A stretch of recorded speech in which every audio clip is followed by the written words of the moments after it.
So I'll say this, and it's probably just going to be nauseating to you guys. What a hell of a weekend for me. The Giants finally get a win, and I don't know who saw that coming, and then the Yankees get the walk-off, and the Jets get a win. Meanwhile, I'm sitting here watching the Phillies stink up the joint to close out the season. What else is new? And the Philadelphia Eagles, who tried to basically match Kansas City point for point, and they got humbled once again. Now, let me give you the positive first from that game. I thought Jalen Hurts played extremely well. That's number one.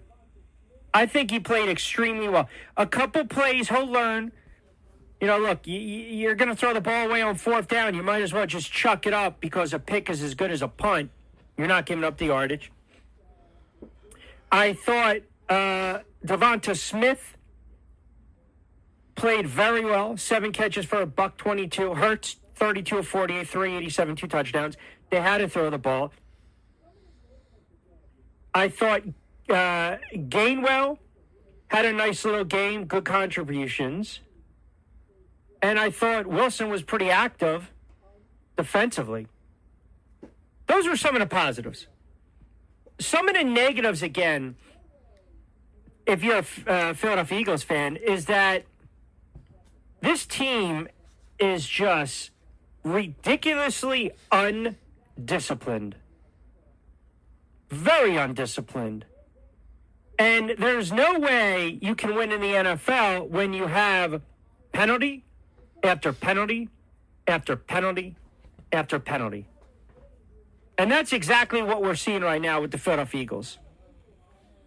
I mean, the penalties alone, they couldn't even keep up with Kansas City's offense. They couldn't.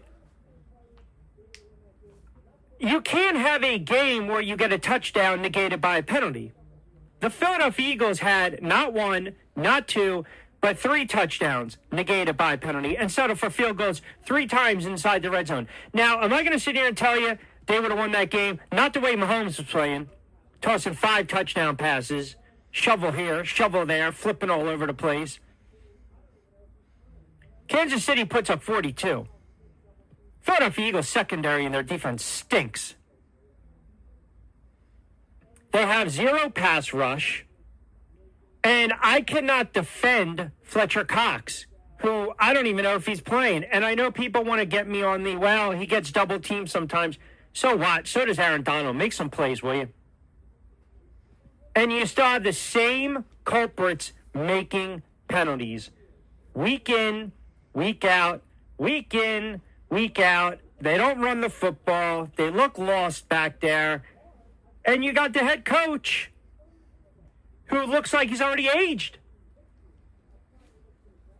20 years in 4 games. So right now, it doesn't look good for the Philadelphia Eagles. And they fought hard. I give them that. Totally give them that. But this lack of conviction of trying to get to the ground game is utterly ridiculous. You can't win in the NFL when you rush the ball 19 times. And 8 of those rushes come from your quarterback. Miles Sanders had 7 carries for 13 yards. This is a guy that should be getting 20 to 22 touches a game. You know you have Kansas City that is a high-flying type of squad. So what do you want to do? You want to try to negate that offense. You want to try to keep these guys off the field. So you run the football. Eat up, chew up some clock. Philadelphia Eagles don't do that. They don't do that. Everything you're typically supposed to be doing early on in the season, we haven't really seen it from the Eagles. You're only saving grace, and the season doesn't end today. But if it did, Philadelphia would have the 4th, 6th, and 9th overall draft picks in the 2022 draft. Now, I don't know how much stock you put into that when Roseman doesn't know what he's doing. And the defense, to me, has been the biggest culprit. And I can't sit here and say it's all on Jonathan Gannon. But it's kind of on Jonathan Gannon. you've got a rookie head coach who's an offensive-minded mentor, right? But again, you got to be held accountable for giving up 471 yards and 42 points. And Sirianni already gave you a little bit of the Andy Reid speak. First of all, we got to put our guys in position to make plays. It's all about the day-to-day game planning. And you've got a rookie defensive coordinator who did a nice job against Atlanta, so-so against San Francisco, and all of a sudden he's come back down to earth in 2 games against really good offenses in Dallas and Kansas City. It's inexcusable to give up 83 points in 2 weeks, close to 900 total yards of offense. I mean, this zone-heavy scheme, you're supposed to limit big plays, that has not worked. And then what happens, right? You try to do that, and then conversely, your defense is vulnerable to the run. So right now, you're looking at it, if you're an Eagles fan, you went on the road and you beat a bad Atlanta team. Okay? You put up 32. They went in a parade down Broad Street. Then you've come back. You've scored 11 against the Niners in a loss. You've given up 41 against the Cowboys in a loss and 42 against Kansas City in a loss. You also have staring down the barrel of a stretch of games where you'll see Carolina, Tampa Bay, and the Raiders. So this can get very ugly very fast. We call that the snowball. Right? Snowball. And that's not a good thing. And it's getting pretty ugly. And it's not a good thing. Because the season was about what do we have in Jalen Hurts? Right? And that's great that he's building some chemistry. But you got to have other players that need to help him out. You're getting, defensively, where's Fletcher Cox? Seriously. Think about some of these signings and some of this extra money that they gave to some of these players. Banking on some of these players. Hoping that some of these players would not only step up, but they haven't. They're paying a fortune to Brandon Brooks, Lane Johnson, Fletcher Cox. Lane Johnson didn't play because of personal reasons. Fletcher Cox has been basically non-existent. Brooks and Johnson, unreliable, really, since 2018. Fletcher Cox didn't do anything in 2020, and he's been disappointing in 2021. So, again, I can't sit here and tell you it's a bad loss because I didn't expect them to win. I thought Kansas City was going to smack them around. I really did. So, hey, that's life in the NFL, man. You have the Dallas Cowboys who look really good. You've got Washington that figured out a way to outscore Atlanta. Tackling was horrible. And then you have the Giants going on the road. And let me say this about the Giants, who I've criticized for a long time now. When you go on the road and you got a couple things that are going against you, you're down a couple players, you're in a hostile environment, you're 7.5 point dogs, you're going against New Orleans, that everyone was saying they're going to wax the Giants. First game back since Ida. Here you go. Boom, boom, boom. And that's a 14-10 score going in the locker room where the Giants missed a field goal, should have scored a couple times, and really outplayed New Orleans.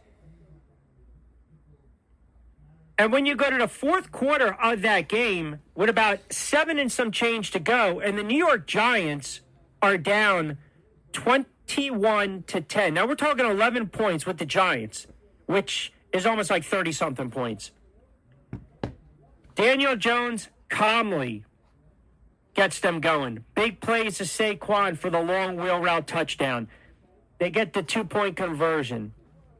They get a field goal. They force the overtime, and then they get the ball in overtime to start it. I love what Peppers did. I absolutely loved it. And they go 9 plays, 75 yards, okay? And this is where I'm going to give them a ton of credit.